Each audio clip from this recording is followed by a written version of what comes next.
মনে হচ্ছে কোনো ইতিহাসের ধ্বংসস্তূপের মধ্যে আমি হাঁটছি। এই যে প্যান পড়ে আছে, এখানে বাড়িঘরের কত আসবাবপত্র পড়ে আছে।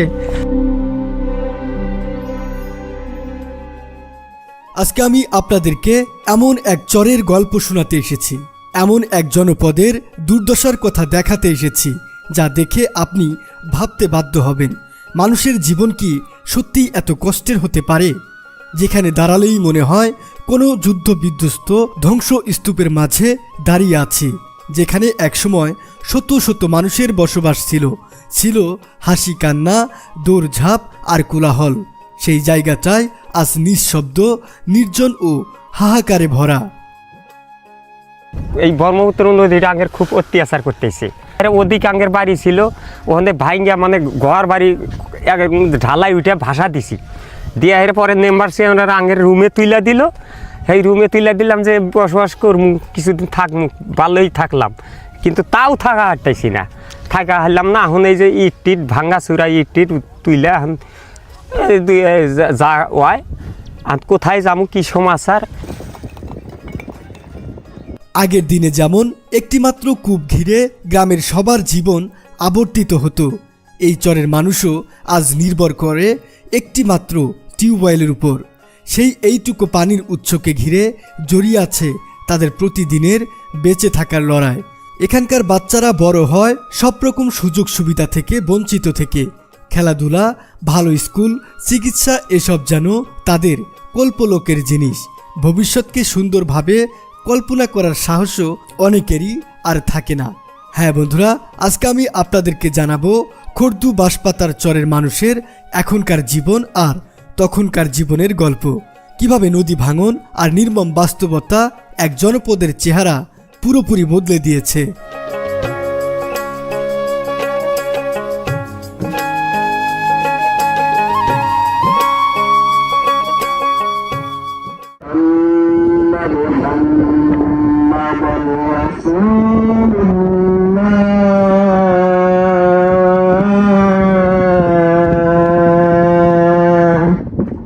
দেখেন, মাইলের পর মাইল বালু চর পাড়ি দিয়ে শুক্রবারের জুমার নামাজ পড়তে আসছেন মসজিদে।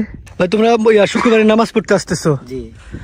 দেখলাম তো বহু দূর থেকে হেঁটে হেঁটে আসতেছো, আরো তো অনেক দূরে থেকে তো কোনো বাড়িঘর কিচ্ছু দেখা যাচ্ছে না, এত দূর কষ্ট করে নামাজ পড়তে আসতে হয়? জি, এমন কষ্ট হলেও আশা লাগে। মানে আমাদের বাসায় এই জায়গায় যত এদিক একটু আজকে শুক্রবার একটু মাদ্রাসা ছুটি আছে, একটু বাসায় দেখা করে নামাজ পড়ে চলে যাবো আবার মাদ্রাসা। এভাবেই মাইলের পর মাইল বালুচর পাড়ি দিয়ে নামাজ পড়তে যেতে হয়।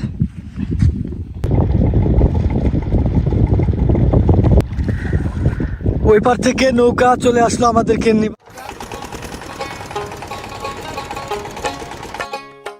নৌকা দিয়ে যাওয়ার সময় দূর থেকেই চোখে পড়ল নদী ভাঙন এখানে কতটা ভয়াবহভাবে আঘাত করেছে। বিশ্বাস করুন, এতটা খাড়া নদীর পার আমি জীবনের প্রথম দেখলাম। দূর থেকে মনে হচ্ছিল প্রায় 2 তলা ভবনের সমান উঁচু হবে এই নদীর পার।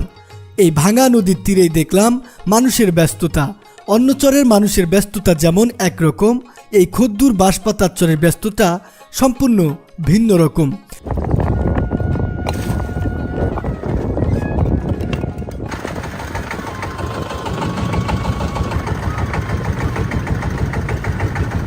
কেউ মাথায় করে ইট নিয়ে নিচে নামছে, কেউ বা সেই ইটগুলো নৌকায় তুলছে।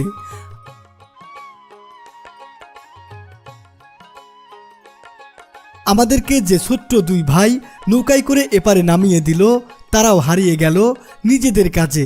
কত ছোট ছোট মানুষ, অথচ কি আশ্চর্য দক্ষতায় তারা নৌকা চালায়। আসসালামু আলাইকুম। ওয়ালাইকুম আসসালাম। আঙ্কেল, এই যে ইটগুলো কোন জায়গার? খোর্দ বাঁশপাতার। খোর্দ বাঁশপাতার। বাঁশপাতারের এখানে কি আশ্রয় কেন্দ্রে ইট এগুলো? আসার কেন্দ্র। এগুলো নিয়ে এখন কোথায় যাচ্ছেন? যে যেখানে বাড়ি নিয়ে যাচ্ছে সেখানে নিয়ে যাচ্ছে, ভেঙে যাচ্ছে, যার যার বাড়িতে নিয়ে যাচ্ছে। মানে এখান থেকে যারা অন্য জায়গায় বাড়ি নিছে তারা ওইখানে নিয়ে যাচ্ছে ইটগুলো? জি হ্যাঁ। এগুলো কি নেওয়ার জন্য আর অনুমতি নেওয়া লাগে না? না, এগুলা যার যার রুম সেই লিছে, নাহলে তো এমনিতে নদীতে চলে যাবে। হ্যাঁ, নদী চলে যাবে। বন্ধুরা, আমি এখন যে চরটিতে আছি এখানে নেই কোনো জনবসতি, নেই কোনো মানুষজন, দেখেন ধ্বংস। গরিব দেখে রুমে তুইলা দিল। আমরা একটা পরে আমরা খুব ভাবলাম যে না, খুব হুকার হয়েছে আঙ্গের, বিশাল একটা হুকার হয়েছে আঙ্গের। এর মধ্যে মনে কাজে এই যে নদী দেখেন, এই নদী আর আঙ্গের থাকতে দিল না থাকার কারণে আমরা এই যে দেখেন এমন কিছু ঘর, কেউ রুমের ইটই তো লাহা নাই, অ্যাঙ্গেল তো লাহা নাই, ভেঙে গেছে কাপ দাপ করে যার মতন ভাঙ্গা চুইরা এই অবস্থায় আমরা এখন যে রুমে আসিল 2-4টা করে ইট কেউ নিতেছে বিভিন্ন জায়গায় বাড়ি করার জন্য। কি করবো আর, এছাড়া তোর উপায় নাই। 2-4টা করে ইট আমরা যে এখন কোথায় যাবো, এরকম নদী একবারে গ্রাস করছে, যাওয়ার মতন কোনো জায়গাও নাই। আপনাদের চরটা কত টুক ছিল, কত বড় ছিল? বিশাল চর ছিল, ওই যে ওই পাশ দেওয়া, ওই যে কাইসার দেখা যায় ওই পাশ দেওয়া, মনে করেন ওটা একটা গ্রাম ছিল। এই নদী ভাঙতি এই নদীটা খুব এই ব্রহ্মপুত্র নদীটা আগের খুব অত্যাচার করতেছে। আজ কত বছর ধরে জমি গেছে গা নদীর গর্ভে, আমরা নদীর গর্ভে জমি গেছে গা, তারপর ঘর বাড়ি। এই যে দেখেন এই যে ওই যে কাইসার দেখা যায়, ওইটা ছিল গ্রাম। তারপর দক্ষিণে গ্রাম ছিল, ওই যে গ্রাম দেখা যায় ওইটা গ্রাম ছিল। ওইলে ভাঙ্গিয়া চুইরা যায়, ওদিক আঙ্গের বাড়ি ছিল, ওখানে ভাঙ্গিয়া মানে ঘর বাড়ি ঢালাই উঠে ভাষা দিছি, দিয়ে এর পরে মেম্বার চেয়ারম্যান আঙ্গের রুমে তুইলা দিল, কিন্তু তাও থাকা হাঁটতেছি না। আর কোথায় যাবো, কি সমাচার? এখানে কয়টা ঘর ছিল, কয়শো ঘর ছিল বা কত? 100 ঘর ছিল। 100টা এরকম ইটের ঘর ছিল, সরকার থেকে দিয়েছিল। কিন্তু সর্বোচ্চ 3 বছর ছিলেন। 3 বছর, আমি 3 বছর ধরে আসছি। কেউ হয়তো 2 বছর মনে করেন আইসে আর কি। 100 রুমের 100 পরিবার আর কি তুইলা দিছিল মেম্বার চেয়ারম্যানটা। তোলার পরেই মনে করেন বেশ 3 বছর থাকার পরেই এই যে এই একবার হারে নদী এমন করে মানে টাইনাও হারা হয় না। এখন পশ্চিম পাশে কিছু রুম আছে, একবারে নদীর গর্ভে চলে গেছে। মনে করেন হ্যাঁ, ইটও তোলা হয় নাই, কিচ্ছু করা হয় নাই, খালি কোনো রকম করে টিন, কেউ টিন কয়টামান চড়াইছে, অ্যাঙ্কেল ট্যাঙ্কেল শুদ্ধা গেছে বুঝলে। আহা বন্ধুরা দেখুন, আশ্রয়ের জন্য সরকার ঘর করে দিল, সবাই আশা বেঁধে ঘরে উঠল, কিন্তু সেই ঘরেও থাকতে পারলেন না তারা। আবার সেই বেদুইন জীবনের মতো এক জায়গা থেকে অন্য জায়গায় সরতেই হলো। ইটের ঘর আমরা জানি স্থায়ী হয়, কিন্তু এখানে ইটের এই ঘরগুলো স্থায়িত্ব পেল না এরকম ব্রহ্মপুত্রের করাল গ্রাসে। সারি সারি পাকা ঘর, উঠোন, মানুষের হাসি কান্না, বাচ্চাদের দৌড়ঝাঁপ, সব কিছুতেই ছিল জীবন আর স্বপ্নের রং। একসময় শত মানুষ বসবাস করত এই চরে, কিন্তু নির্দয় নদী ভাঙনের কবলে পড়ে এই চর একদিন ভেঙে নিঃস্ব হয়ে গিয়েছে। এক এক করে ঘর নদীর পেটে চলে গেলে ভিটেমাটি হারিয়ে মানুষেরা ছড়িয়ে পড়ে বিভিন্ন চরে। এখন এই চরে এসে দাঁড়ালে বোঝাই যায় না এখানে কখনো এত মানুষের বসতি ছিল। ভাঙা ঘরের টুকরো দেওয়াল, পড়ে থাকা কিছু ইট আর ঘরের চিহ্নগুলোই যেন কেবল সাক্ষী হয়ে আছে হারিয়ে যাওয়া দিনের।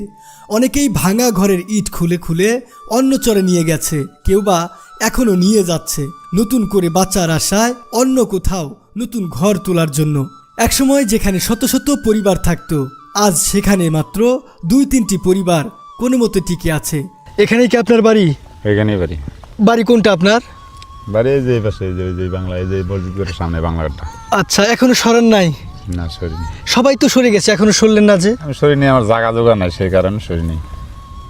আপনার জায়গা নাই? না, সরার মতো এরকম স্কাপ জায়গা নেই। এই যে নদী ভেঙে কোথায় যাবেন, মানুষের জীবনে তো বাসস্থানটা দরকার। আপনাদের জীবনে দেখেন যাদের টাকা পয়সা আছে তারা ওইদিক জায়গায় টাকা দিয়ে জায়গা জমি নিতেছে, মাটি কেটে বাড়ি করতেছে। আমার এরকম টাকা পয়সা নেই, জায়গার মতো ডেস্কাবো আছে আমি এই জায়গায়। এখন যদি নদী ভেঙেই যায় তাহলে কি করবেন? ভেঙে গেলে একবার দেবই, আল্লাহ ব্যবস্থা করবে। আল্লাহ এক ব্যবস্থা করবো। ভেঙে গেলে তো আর ভাইসা যাওয়া যাবো না, যে কোনো এক ব্যবস্থা আল্লাহ করবো। আপনার জীবনে কতবার বাড়ি সরিয়েছেন? অনেকবার সরেছে, 20 বার পার গেছে। 20 বার পার? 20 বার পার হয়েছে। সেই জমি এখনো নির্ধারিত হয়নি। এই যে দেখুন, আমি যেখান দিয়ে হাঁটছি এটাই ছিল একটা ঢেকির যে মুখ, চাল যেখানে দেওয়া হয়, ধান যেখানে দেওয়া হয়, যে গুঁড়া করা হয়, সেই ঢেকির মুখটা ছিল এখানে। কিন্তু এখন সেটা অবহেলায় পড়ে আছে। আমি তো প্রথমে দেখি নাই যে এখানে একটা ঢেকি ছিল। তুমি এই মাদ্রাসাতেই পড়ো? জি। আচ্ছা, এই মাদ্রাসা তো নদীর তীরে, আগে কোথায় ছিল এটা? আগে ওই গ্রামে ছিল, নদী ভাঙার কারণে এখানে নিয়ে আসছিল জি পরবর্তীতে এখানেও ভাঙতেছে বান আছিল খান বান হয়েছিল তারপরে এখানে উঁচা জায়গা এখানে মাছ নিয়ে এসে হ্যাঁ কিন্তু এখানে তো দেখলাম পিছনে সব ধ্বংস হয়ে গেছে এখন আমাদের মাসা ভিড়া কাটছে ওই যে গ্রামে ভিড়া কাটছে ওই চলে যেতে হবে হ্যাঁ। বন্ধুরা এই ছিল খদ্দুর বাঁশপাতার চরের মানুষের জীবন গল্প। এখান থেকে মানুষজন আশেপাশের বিভিন্ন চরে চলে গিয়েছে। অনেক মানুষ হয়তো এখনো জানে না আমাদের দেশীয় মানুষজন কতটা যাযাবর জীবন যাপন করে থাকেন। আজকে বিদায় নিচ্ছি, দেখা হবে পরবর্তী কোনো এক নতুন এপিসোডে। সে পর্যন্ত সবাই ভালো থাকবেন, সুস্থ থাকবেন। আসসালামু আলাইকুম।